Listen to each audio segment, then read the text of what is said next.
Thank you. I appreciate you guys having me here. If you did listen to the radio show, I hope I wasn't too nervous. And you look like a pretty friendly crowd. But I do have to ask right off the bat, do we have any defense attorneys in the room? Okay. I knew that. I just wanted to make sure. Okay. Now I feel comfortable. Thank you.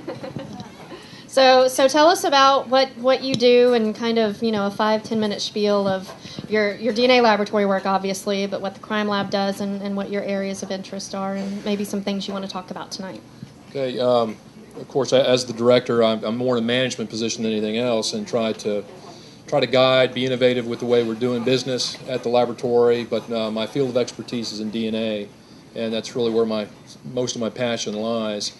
But what we try to do at the laboratory, of course, we analyze evidence that's submitted from all over the state. We are the only laboratory, minus the exception of that would be our Hope laboratory, which just does drug chemistry. So we process everything from property crimes to sexual assaults to homicides. Anything that is investigated, with criminal acts, we're going to analyze it. And our ultimate goal is to present whatever evidence that we've got to a jury. And so let's see. You've got the DNA covered. You've got the state crime lab covered.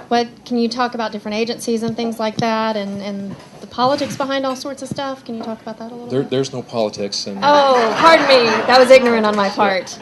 Right.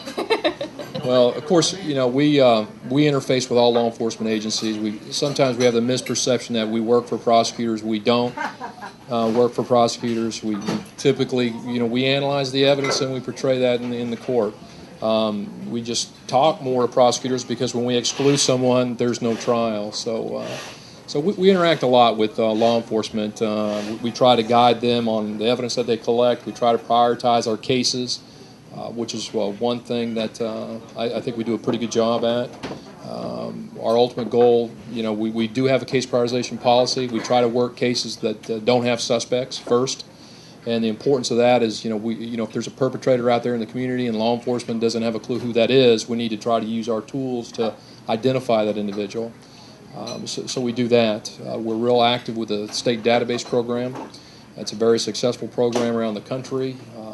All of our crime scene evidence goes into the database, and it searches around the state for any other crimes to look for serial criminals, things of that nature. And it's also searched on the national level. So the goal with that is to help law enforcement identify someone that they didn't know existed based on their investigative aspects of things. And we've been real successful around the state with that. Okay.